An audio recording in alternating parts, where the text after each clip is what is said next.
It is now my pleasure to introduce our first speaker of the evening, and I've had the pleasure of spending the afternoon with him.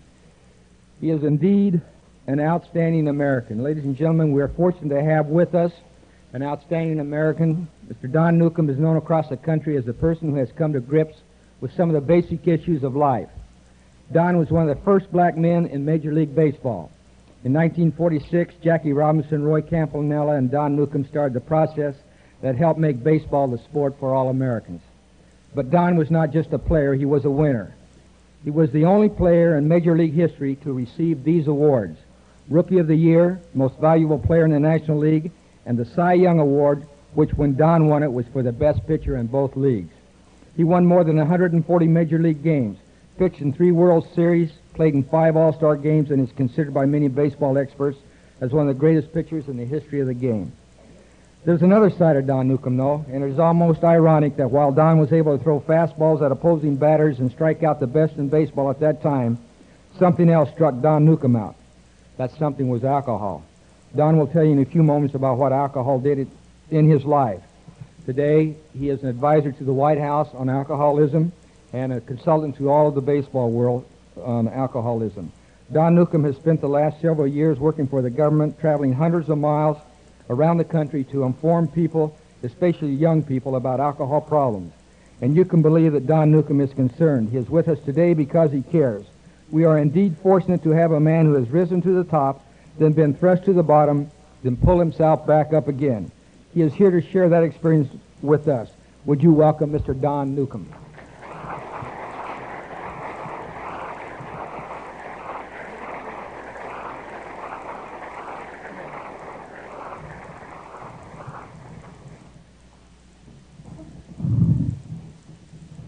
My, thank you very much, Roy, and ladies and gentlemen.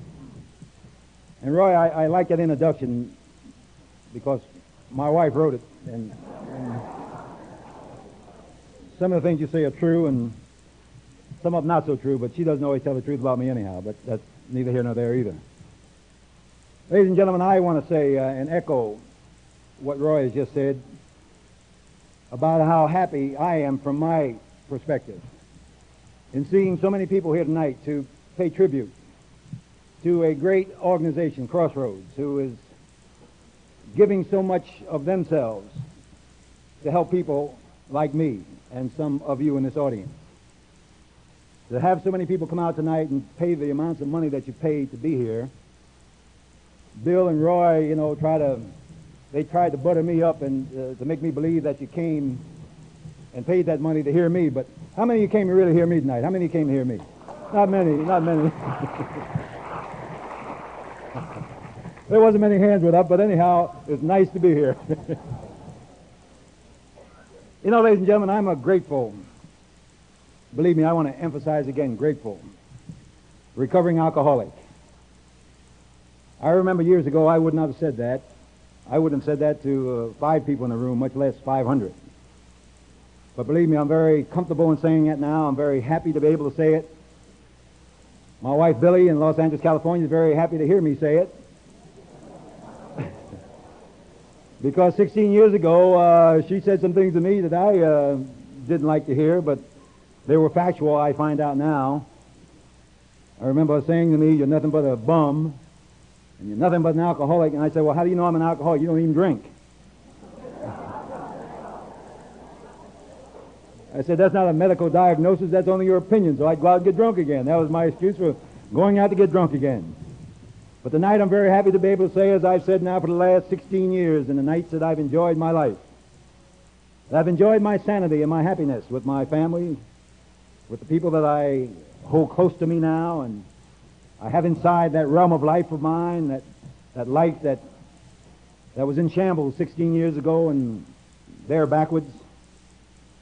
But to be able to tell people that I'm happy, very grateful, recovering alcoholic, and I've got my life back on the right track now. I wish you could get inside Don Newcombe to find out just what he's talking about, if you could just feel how good he feels inside. And if my words and the feeling in my words will express that to you, I want you to know how good it makes me feel. And there's some of you in this audience have experienced the same happiness that I am experiencing right now. That's what it's all about. I remember back 16 years ago when I was on the brink of despair, when my wife was standing in our living room in Los Angeles, California, where we had moved from New Jersey at that point in time in 1965, 66. And some of these things are fuzzy in my mind now because I really don't remember some of them. I was functioning, but I was not remembering a lot of things. But I remember very vividly in 1966 my wife, Billy, waking me up one morning and telling me that she was going to divorce me. And she was divorcing me because of my drinking. She was divorcing me because she could not stand me when I drank. She said, Don, I'll have to get away from you because I cannot stand living with you because you're such an animal when you drink. You're a wonderful man when you're sober. But that's very seldom now. Very seldom are you sober. You go to the golf course to play golf with your friends, Joe Lewis and Sugar Ray Robinson and Billy Eckstein and Harry Mills of the Mills Brothers and Smokey Robinson and Marvin Gaye and Jim Brown and Bill Russell. All these men are your friends. You're playing golf with them and you're enjoying yourself playing golf with them. They're enjoying being with you, I think. But then you come home and you come home drunk. I wonder if they go home drunk. And I began to take a close analysis of my friends, and I found out that they didn't go home drunk. They went home, but they went home to their families. Don Newcomb was the only one going home drunk. And they began to disassociate themselves from me and say, Don, we don't really want to be around you because of the way you act when you drink. I began to get a whisper. I began to get an understanding of what Billy was talking about when she said to me, Don, I can't live with you. I can't be around you when you drink. She said to me, and I shall never forget it, I gave you a son. You, like Jackie Robinson and Roy Campanella and Duke Snyder and all those great Dodgers of the past, wanted a son. She said in your first marriage of 13 years, you didn't have a son. I knew when I married you how badly you wanted a son, and I gave you Don Jr. And he's 4 years old now, and he's looking up at you with those tears in his eyes, and he's saying with those tears, Daddy, why is it you're doing this to us? What did I do wrong, Daddy? Tell me, Daddy. Tell me, Daddy. Mommy told me that you wanted me, and she gave you to me, or gave me to you. And now you're getting ready to let Mom walk out that door, Daddy. I think that's what those little teary eyes were telling me with a 4-year-old boy, ladies and gentlemen. And I remember him very vividly today as if it were yesterday. My little son now, who's a big man now, he's 20 years old, and he's grown up to be 6'3" now and 200 pounds, so I don't think he'll be crying much anymore as far as my drinking's concerned, but I remember those eyes, and I shall never forget them. I was telling Roy Mason over at the hotel, over at my room in the hotel here, that I also remember a picture that remains indelibly imprinted in my mind, a picture that I shall never forget the sight of. I tore the picture up that morning when Billy handed it to me and said, I want you to look at something, mister. I want you to see what those big, ugly hands have done to my face. That's what I was doing, ladies and gentlemen. That same man that Roy introduced you a moment ago. He was assaulting and abusing this beautiful woman that gave him this son and another son and a daughter because he could not and would not stop drinking. He was controlled by a substance that he didn't even know how to handle. And when she showed me that picture, I think I broke down and cried. I said, my God, Billy, I can't be this bad. What's wrong with me? And she said, Don, I've been trying to tell you for 6 years of our marriage now, it's your drinking. And if you don't stop drinking, I'm going to leave. And the cab is waiting outside, and I'm going to leave you. Ladies and gentlemen, this same baseball player that Roy Mason introduced you had gone to such depths of despair that I had put my World Series championship ring in the pawn shop to gamble and drink. A diamond wristwatch that Sammy Davis Jr.'s uncle gave me in the pawn shop in order to drink and gamble. That's the depths of despair that the same Rookie of the Year, the Cy Young Award, and the Most Valuable Player Award some years ago had gotten himself into. That's the level of life alcohol had taken me, Don Newcomb. Is there any wonder why you see me here tonight and why I'm so happy? I'm not going to a pawn shop anymore. I'm not going to ever go to a pawn shop again. Not maybe to buy something, but not to pawn something. If your gamblers bet on that, if you want to win a sure bet that Don Newcomb will ever go to the pawn shop again to pawn his World Series ring. And I thank God for the Dodgers who got this ring out of the pawn shop. And the owner of the club gave it back to me when I went to work for him 12 years ago as his director of community relations, which I still function today. But to get back to Billy, in my remembering that picture that's indelibly imprinted in my mind. And ladies and gentlemen, I got on my knees that morning. I put my hand on the head of that little 4-year-old boy, Don Jr., and I said to God, God, if you're out there somewhere, I've never asked you for anything, God. And if you gave me anything, I probably didn't say thank you. I didn't know enough to say thank you. I was too ignorant even. Too engrossed in my own misery, I guess, or my own successes for what they were. And I just wasn't paying attention to God. And I said, God, if you're there now, and Billy says you are, you help me to get up off my knees. And I swore to God on my knees that morning with my hand on the head of my little son. God, if you get me off my knees, I promise you, I'll never drink another drop of alcohol as long as you give me a breath on this earth. And there again, if you're gamblers, and if you want to bet, you bet that Don Newcomb will ever drink alcohol again. Ladies and gentlemen, I hold in my hand a little thimble. This little thimble is a constant reminder to me. Many of us in the great club, Alcoholics Anonymous, carry coins or chips or whatever. But this is my reminder. This little thimble right here. That little thimble after 16 years is a constant reminder to me that I, Don Newcomb, 6'4", 240 pounds, of former athlete, can never even drink this little thimble full of beer again. After 16 years of happiness, Billy and I and our babies, if I drank that little thimble full of beer and Billy saw it, she would immediately divorce me, ladies and gentlemen. How serious can it be? How much game playing do we involve ourselves in our thinking? What are our attitudes? What do we think about alcohol? Why do we, as an American society, play so many games with it? What does it do to people? That for a 6'4", 240-pound man, he can't even drink a little thimbleful of beer anymore in his entire life. Well, I come to grips with that. I've come to grips with it in my life, and I'll guarantee you, under no circumstances will I ever drink that thimbleful of beer again. And I'll guarantee you something else. I finally, I believe, after many years of hoping that it would happen, I finally have the love of my wife back again. Ladies and gentlemen, to show you how, for those of you who have never lived this kind of life, as some of us in this room have lived, 8 years after I stopped drinking, 1966 to 1974, at very few points in time, Billy would ever tell me that she loved me in that 8-year period. Or she superficially would say the words when certain things came about. Some of you understand what I'm talking about, I hope.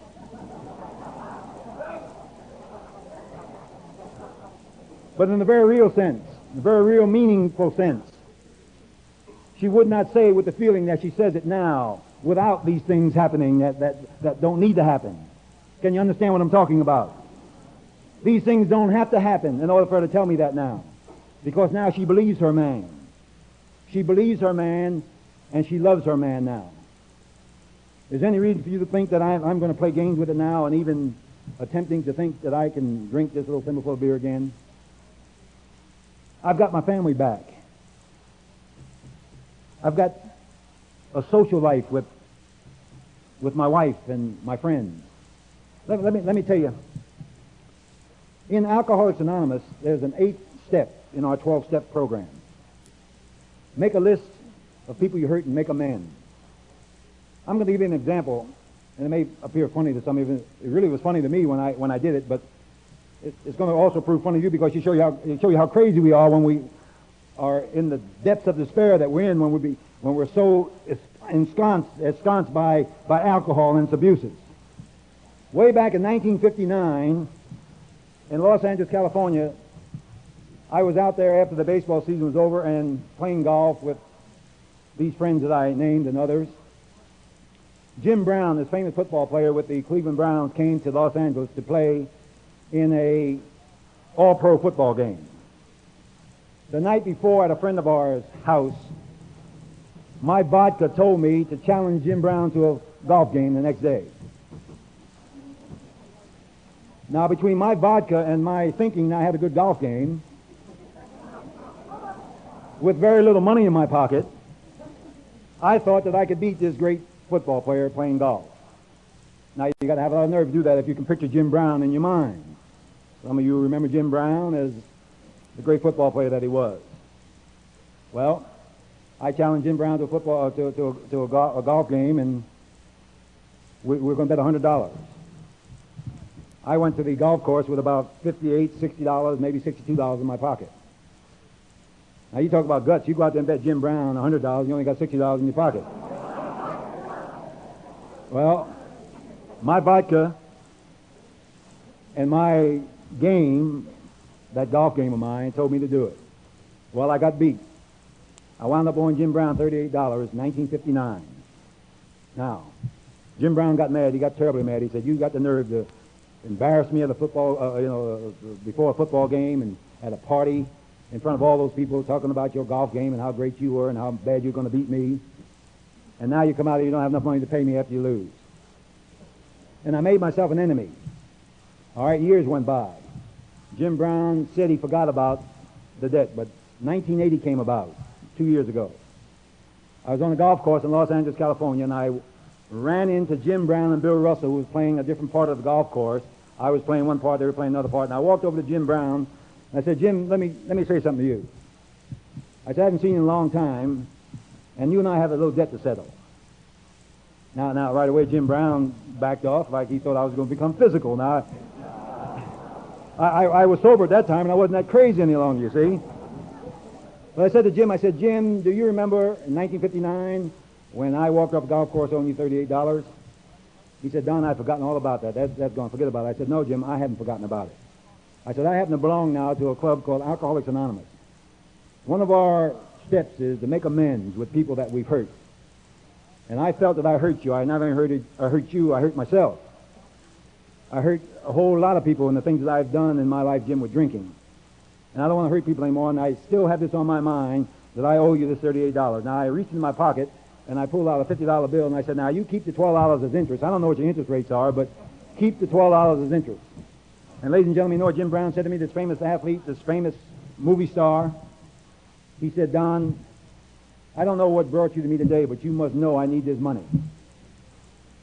You must know I need this money," he said to me, and I shall always remember that. I don't know what his financial situation was. I don't know why he said those words, but I had a friend back again. I had a friend back because I had made amends. I had not forgotten that I owed him something. And it made me feel better. Thank God that Jim Brown didn't get mad. I might not have felt so good. You see. But this is a part of our restructuring our social lives, I think. At least it was with Don Newcomb. I have that back now. I still play golf with Billy Eckstein. I still play golf with Smokey Robinson and Marvin Gaye and some of those men who are still alive and still able to play golf. We're still friends now, and they enjoy playing with me in addition to Jim Brown. We enjoy being around you now, Don, because you're a gentleman. And yes, my golf game has gotten better, too, since I started drinking. I want you to know that. Legally, ladies and gentlemen, when Don Newcomb was drinking, he was always in trouble. Always in trouble because of drinking. Now, in the last 16 years, in 16 years, I haven't had need for a lawyer in 7 of those 16 years. I haven't been picked up for 16 years for drunk driving, obviously not. I haven't had I don't drink anymore, John. Don't have to worry about going to jail anymore for drunk driving. You talk about the transformation that takes place in a person. I think that's what it's all about, how they become an integral part of society, how they can do something to help their fellow man, how they can do something to make people proud of them. Some of those same people who might have been proud of a Don Newcomb on the baseball field now might be infinitely more proud of me because of what I'm doing now. I know I'm more proud of myself than what I did in the baseball arena. I'm more proud now. I'm more content with myself. I'm more in control of Don Newcomb now. I'm proud of Don Newcomb, if I can say that, without pinning a rose on my lapel. I'm proud now because I know what I'm doing. I'm proud now because I've gotten my financial situation back together again now. I'm not going to the pawn shop. Billy's not sleeping on the floor. She has food in the icebox now. Why does all this come about? For one very specific reason, that Don Newcomb does not drink alcohol any longer. Those were the reasons that was the reason for my problems. The drinking of alcohol, and I didn't even know it. I remember very vividly now after Billy reminded me of it. I remember going home one day in New Jersey, a month before we moved to California from New Jersey. She said, I came home and I walked into the kitchen where she was feeding two of the little babies, Tony and Kelly. Don was upstairs asleep.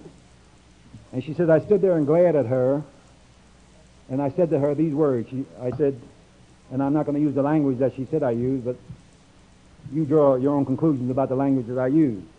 I'm going upstairs, and I'm coming down every hour, and I'm going to beat you up. But I didn't say those words to her in that context. And she thought I was insane, which I was.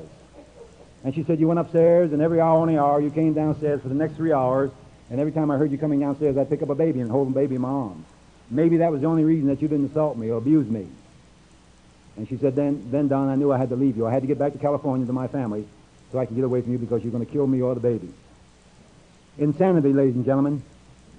I've got my sanity back now. Old Billy still says I'm partially insane. Well, I'll be that way all my life, I guess. I can't change that. But you see, I'm telling you these things about me because I want you to know them. I want you to know them because I'm proud in being able to talk about myself. I'm proud in being able to stand up on my 2 feet as a man. Where prior to my being able to stand up when I was drinking and thinking about not drinking any longer, thinking about why my problems were like they were, I was on my knees. And one very important factor has become very evident in my life now in the last, 9, 10 years. I've gotten in my life now, ladies and gentlemen, something that makes me feel so good. I've gotten in my life now a higher power whom I choose to call God. And those people who don't have a spiritual feeling in any sense at all in their lives, I say they're very lonely people. They're more sicker than any of us who are alcoholics in this room. Unless and until they find a God somewhere, they're going to continue to be lonely people. You know, I do a lot of flying. I got to catch a plane tonight going back to Los Angeles, and I can't be standing here fabricating stories about God either.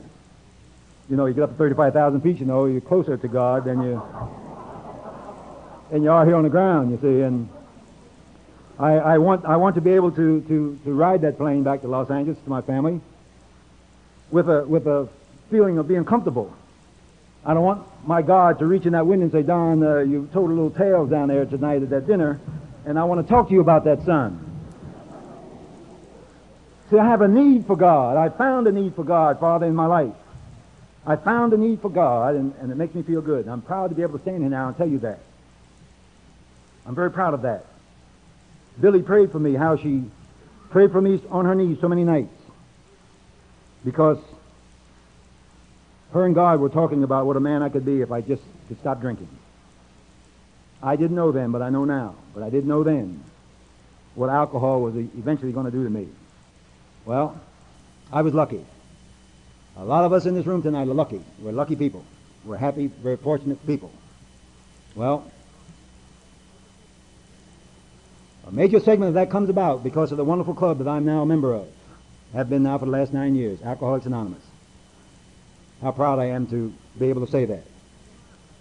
But ladies and gentlemen, as I travel the country in representing our government, which I've been doing now for 9 years, I'm very dismayed about a lot of things I'm hearing and seeing. I'm very concerned about young people and their abuse of alcohol and the mentality of society, adult society, telling our young people it's all right to drink, just don't get on drugs. You know, that worries me. Young people in the school system, ladies and gentlemen, my people in Washington estimate that I have spoken to over 3.5 million young people in the school systems in 47 states in this country. That's a lot of young people. And in most part, these young people are telling me that my parents are saying it's all right to drink. If you're going to do something, drink alcohol, just don't get on drugs. And then I ask them a very simple question. Is alcohol a drug? And they'll say yes. I say, well, why do you drink it? They say, because mom and dad said it's not as serious as other drugs. Well, I worry about that. When Mrs. Reagan makes the statement that we are now raising a lost generation of young people, that worries me. And ladies and gentlemen, it should worry us. You in industry, you who are recovering alcoholics like I, you who are concerned citizens, you who are in a position of authority to make some decisions about what should happen in your respective communities. Ladies and gentlemen, I believe that there has to be a change in society in these United States, somehow, somewhere, about alcohol. When I read a newsletter that says we have 17 million alcoholics in these United States today, that worries me. Each one of those alcoholics affecting or infecting, I like to say, 4 other people in their lives. That worries me. 68 to 70 million people infected by a disease called alcoholism, and we, in a major part of our society, not paying attention to it the way we should be doing. But you have proved that you're going to pay attention to it because you came out tonight and you put your money where your mouth is. That makes me proud to have been here tonight. But there's a lot of attitudes that have to be changed. I promised Roy Mason that I read a letter from a person that has a need for a change in attitude. I think this person needs to find a higher power somewhere. I don't know if it will ever come about, but I want to share this letter with you because I think it will then make you laugh, and then I'll be finished with what I got to say because, John, are you ready? Where are you ready? I talked today at a luncheon. Roy Mason asked me to say a few words, and John invited me up to say a few words to the people there assembled for lunch up at the Wrigley Mansion. And I talked to them about attitude, the change in attitude that many people have to endure before they will really be able to find anything meaningful and significant in dealing with this sickness. There's a lady that I'm associated with in Los Angeles, California. Well, she's in San Diego. Her name happens to be Joan Kroc. She happens to be the owner, or at least the husband is the owner, but I think Joan is really the owner, of McDonald's hamburgers. Now, that's a lot of hamburgers we're talking about when we talk about Joan Kroc, right? Well, Joan Kroc happens to have Operation Cork in San Diego. I consulted her, and 2 years ago she wrote letters to people in professional sports about the possibility of starting some programming that would deal with a change in attitude dealing with alcohol. And she wrote letters to people like Tom Landry from the Dallas Cowboys, and he wrote a very beautiful letter back to her. She wrote letters to other people in professional sports, commissions of football and baseball and whatever. But she got one letter back from a person that I cannot name for obvious reasons because of the fact that I might be involved in a lawsuit. And I don't want to do that, but you draw your own conclusions about who this person is. Now, he happens to be a football coach, and he coaches a football team in California, and the football team happens to be in Southern California, and they don't play at the Coliseum. Now, remember, I got 500 plus witnesses that I did not use any names. Now, you draw your own conclusions, but here's the letter. I want you all to listen to this letter now, and then I'm going to be finished. How much time have I got? Oh, wait a minute now. Wait a minute now. Roy said, go ahead. Then when I go over and sit next to him, he's going to say, why'd you run your mouth so much? We got other speakers. Now, Roy Mason, something. We got Mrs. Mason, who watch this guy. Watch him. Let me share this letter with you, ladies and gentlemen. He writes, Dear Joan, thank you for your interest and concern in regard to alcoholism among professional athletes. It is unfortunate that because of several cases in other sports, a judgment is made on all professional athletes. I have been associated with professional football for the past 30 years and can honestly say that I have never encountered an alcoholic problem among professional football players. Now get this. The intense nature of football makes it impossible to consume alcohol and participate efficiently on the practice field or in games. One of the biggest problems we have is dehydration among football players.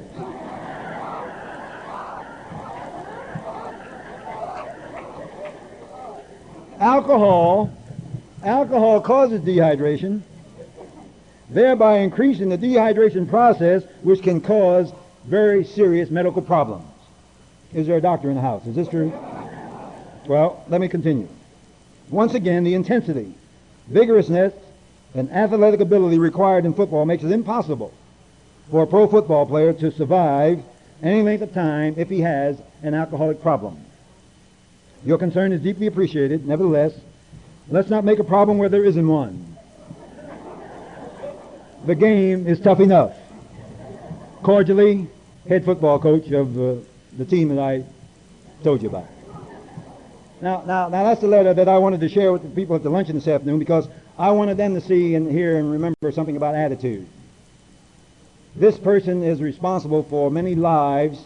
In fact, after sending his letter out, and Joan sent it to me, about a week after I got the letter, it was in the Los Angeles Times that this famous running back with this team was locked up for the 5th time for drunk driving.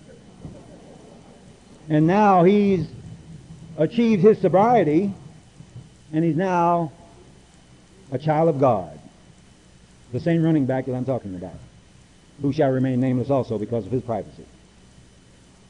But believe me, ladies and gentlemen, these are some of the things that we've had to endure. I'd like to say very briefly that some of you might recall seeing a World Series a few weeks ago. It, of course, didn't involve the Dodgers, so I really didn't pay much attention to it. But to very briefly tell you this, and if John doesn't mind, I want to tell you this. You saw a young man become the most valuable player in the World Series. His name is Darrell Porter. Some of you watched it, maybe some of you didn't watch the World Series, but those of you who did remember. Darrell Porter came to me 3 years ago. Darrell Porter, the same man that you saw on television the other night in the World Series, was threatening to blow his brains out because of alcohol and drugs in his system. He told me in his spring training camp when he's with the Kansas City Royals in Fort Myers, Florida, that, Mr. Newcomb, if you don't help me tonight, I'm going to blow my brains out when I get back to the hotel. I've had it. I can't live this life any longer. I didn't know what to do for the man because I'd only met him 5 minutes before that. I didn't know what to say or what to do. And this man is crying, ladies and gentlemen. The tears are coming down his cheeks. A big superstar baseball player, his hand shaking so badly I didn't know if he was going to have a fit or what he was going to have.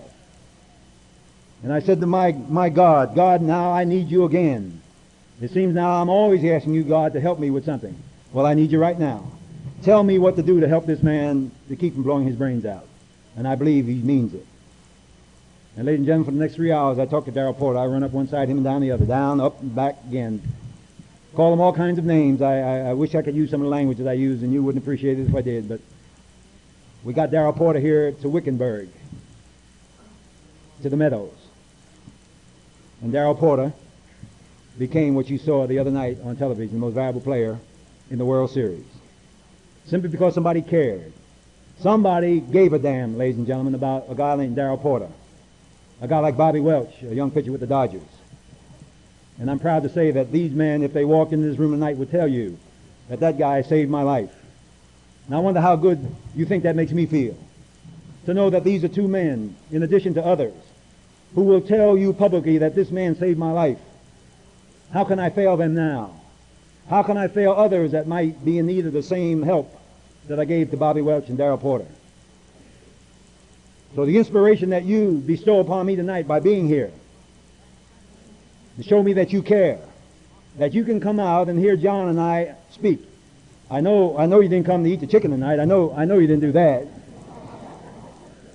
Although it was a good meal, I know you didn't come to eat the chicken. You can eat chicken anywhere. It didn't have to cost you $50 to eat chicken, you know.